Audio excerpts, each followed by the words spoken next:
Hello students, आज हम समझेंगे अबाउट राइमर टाइमन रिएक्शन।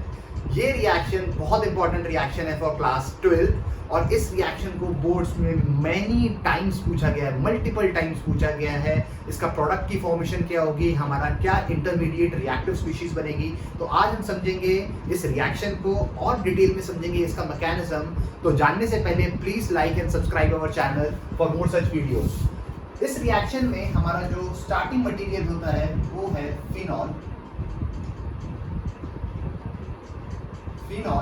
फिनॉल में हमारा बेंजीन के ऊपर एक OH का group is present.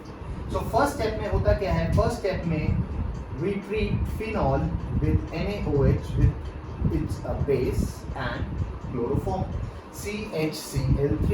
CHCl3 is chloroform. एक इंटरमीडिएट स्पीशीज की फॉर्मेशन होती है जिसका नाम है ONA पॉजिटिव और CHCl2। This is a intermediate species which is formed. Again, in the next step, what happens is इसको हम further treat कराते हैं NaOH, which is again a strong base. NaOH की presence में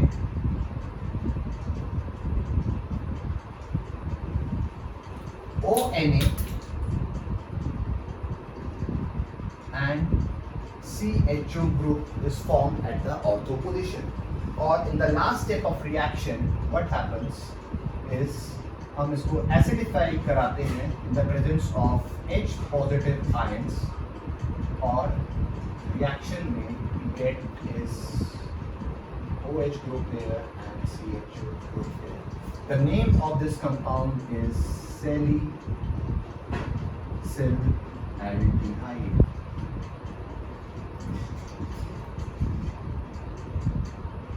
We get salicylaldehyde.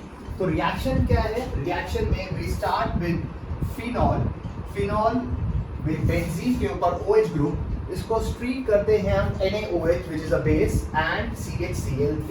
So NaOH is a base and CHCl3 is chloroform.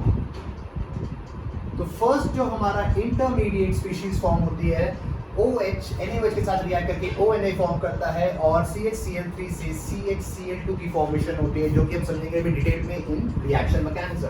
Further NaOH के साथ treat करके ONA CHO बनता है और फाइनली एसिडिफाई करने के बाद हमको सैलिसिलडिहाइड की फॉर्मेशन होती है।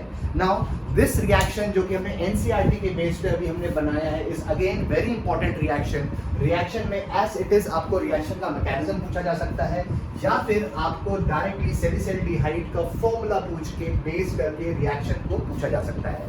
जल्दी से आप नोट करिए because in the next step what we are going to see is the reaction mechanism, जो कि आपको बहुत कम जगह मिलेगा फॉर राइमर टाइमन रिएक्शन। तो आइए स्टार्ट करते हैं इस रिएक्शन के मैकेनिज्म से। इस रिएक्शन में जो सबसे इंपॉर्टेंट स्पीशीज है वो है क्लोरोफॉर्म CHCl3। CHCl3 का नाम क्लोरो CHLOROFOR क्लोरोफॉर्म। क्लोरोफॉर्म में जो क्लोरीन जुड़े हुए हैं कार्बन के साथ बहुत सारे इलेक्ट्रोनेगेटिव है, ये हमको पता है, जिसकी वजह से बॉन्ड पेयर के इलेक्ट्रॉन्स वो अपनी तरफ खींचेंगे और in the presence of a base NaOH aqueous NaOH, ये क्या होगा, Na आयंस और OH आयंस डिसोसिएट होंगे।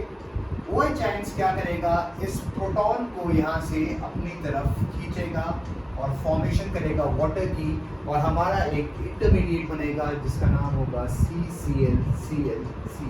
अब कार्बन से दोनों के दोनों इलेक्ट्रॉन खींच लिए हैं और हाइड्रोजन H पॉजिटिव आयन यहाँ फॉर्म हुआ जो कि OH आयन के साथ मिलकर H2O की फॉर्मेशन इसने करी। नेक्स्ट स्टेप में क्या होगा, नेक्स्ट स्टेप में यू कैन सी इस कार्बन के पास टोटल 1 2 3 4 5 इलेक्ट्रॉन है और नेगेटिव चार्ज है बिकॉज दोनों इलेक्ट्रॉन इसने हाइड्रोजन वाले अपनी तरफ खींच लिए। अब chlorine is a better leaving group, तो क्या करेगा, CCl बॉन्ड टूटेगा और क्लोराइड आयन लिबरेट हो जाएगा और एक फॉर्मेशन होगी स्पीशीज की CCl। इस स्पीशीज का नाम है dichloro carbene dichlorocarbene. Many times this has been asked in various competition exams. The reactive species in Riemann-Tiemann reaction is dichlorocarbene. अगर आप ध्यान से देखेंगे तो इस मॉलिक्यूल के पास 2 सिग्मा बॉन्ड है प्लस एक लोन पेयर है, यानी इसकी हाइब्रिडाइजेशन इज sp2. और ध्यान से देखने पे हमको एक पता लगेगा कि कार्बन के पास टोटल नाउ has 6 electrons, 1 2 3 4 5 6, यानी इस कार्बन के पास 6 electrons are there and it still requires 2 electron इसको और फर्दर चाहिए अपना ऑक्टेट पूरा करने के लिए, जिसकी वजह से it behaves like a Lewis acid. ये किसकी तरह बिहेव करेगा? एक लुइस एसिड की तरह बिहेव करेगा और रिक्वायर चाहिए इसको फर्दर 2 इलेक्ट्रॉन्स। अब नेक्स्ट स्टेप में हम देखते हैं क्या होता है। सबसे पहले फिनॉल रिएक्ट करता है NaOH से। NaOH से जब रिएक्ट करेगा तो फॉर्मेशन करेगा किसकी? फिनॉक्साइड आयन की। फिनॉक्साइड आयन की फॉर्मेशन करेगा। फिनॉक्साइड आयन हमको पता है फिनॉल से ज्यादा रिएक्टिव है। It is a more reactive species than phenol. तो फिनॉक्साइड आयन की फॉर्मेशन हुई। फिनॉक्साइड आयन अब शो करेगा अपना रेजोनेटिंग स्ट्रक्चर। रेजोनेटिंग स्ट्रक्चर में क्या होगा? ऑक्सीजन के पास जो 2 लोन पेयर थे like this and one more, तो वो अपना लोन पेयर डोनेट करेगा इन द रिंग, और जैसे ही ये लोन पेयर डोनेट करके डबल बॉन्ड फॉर्मेशन करेगा, वैसे ही हमारा ये double bond, this double bond will break और दोनों electrons and negative charge will come on to this carbon atom. इस कार्बन एटम के पास आ जाएंगे, राइट? नाउ अब इस कार्बन के पास इलेक्ट्रॉन है, नेगेटिव चार्ज है, हमारे डाइक्लोरोकार्बीन को चाहिए फर्दर इलेक्ट्रॉन्स। तो क्या होगा कि डाइक्लोरोकार्बीन रिएक्ट करेगा इस रिएक्शन मॉलिक्यूल में इस पॉइंट पे, और फॉर्मेशन देखते हैं अब क्या होगी नेक्स्ट स्टेप में डबल बॉन्ड को कार्बन ने यहाँ पर अटैक करा, दिस Cl ऑलरेडी इसके पास एक हाइड्रोजन प्रेजेंट है मॉलिक्यूल में, तो ये रहा, और क्योंकि 2 इलेक्ट्रॉन्स थे और कार्बन के पास यहाँ पर भी 2 इलेक्ट्रॉन्स थे, तो negative charge will get transferred on carbon with negative charge. तो this will become a species, जिसको हम इंटरमीडिएट स्पीशीज बोलेंगे। This will be an intermediate species.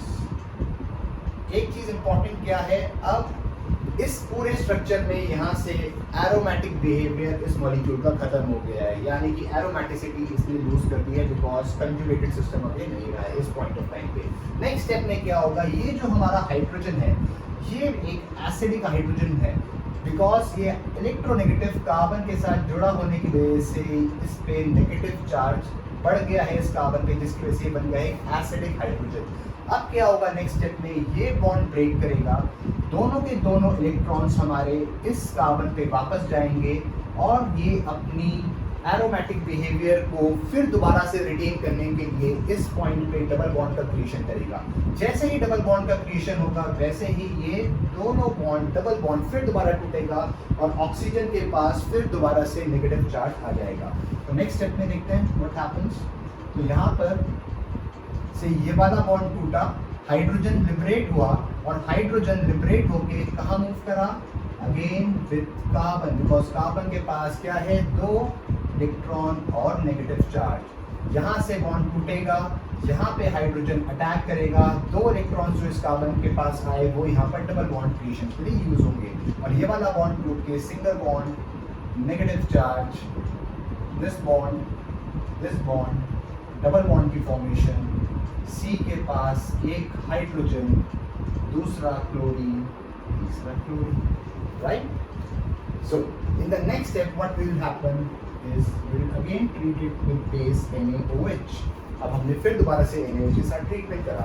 यहाँ पर हमारा न्यूक्लियोफिलिक सब्स्टिट्यूशन रिएक्शन होगा, जहाँ पे OH ions will replace will replace both the chloride ions. Next step में the formation will be like this.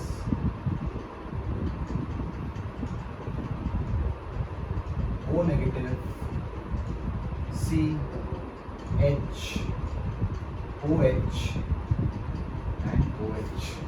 अब हमको ये भी पता है कि एक ही कार्बन एटम पे अगर दो हाइड्रोक्सिल ग्रुप प्रेजेंट हो तो वो बहुत ही अनस्टेबल मॉलिक्यूल होता है और सिंपली रिमूवल होगा हमारे एक -H2O वाटर मॉलिक्यूल का, और जो प्रोडक्ट की फॉर्मेशन होगी it will be like this. Product formation will be like this.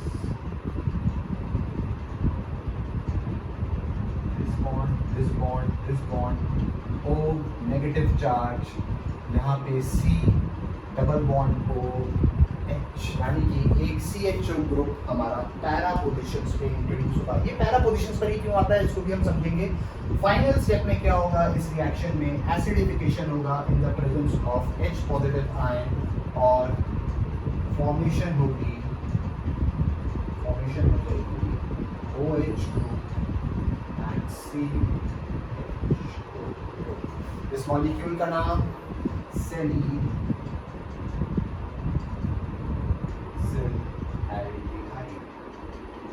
इस मॉलिक्यूल का नाम सेलिसैल्डिहाइड. नाउ इस पूरे रिएक्शन के मैकेनिज्म में अगर आप देखेंगे तो ये ऑर्थो पोजीशन पे ही हमारा मेन जो प्रोडक्ट बनता है वो क्यों बनता है, बिकॉज अगर आप ध्यान से देखेंगे आपको इंट्रा मॉलिक्यूलर हाइड्रोजन बॉन्डिंग होने की वजह से ज़्यादा स्टेबल प्रोडक्ट मिलेगा. तो major product form in this particular reaction will be salicylaldehyde, जहाँ पे हमारा CHO group will be introduced at the ortho position in the phenol ring.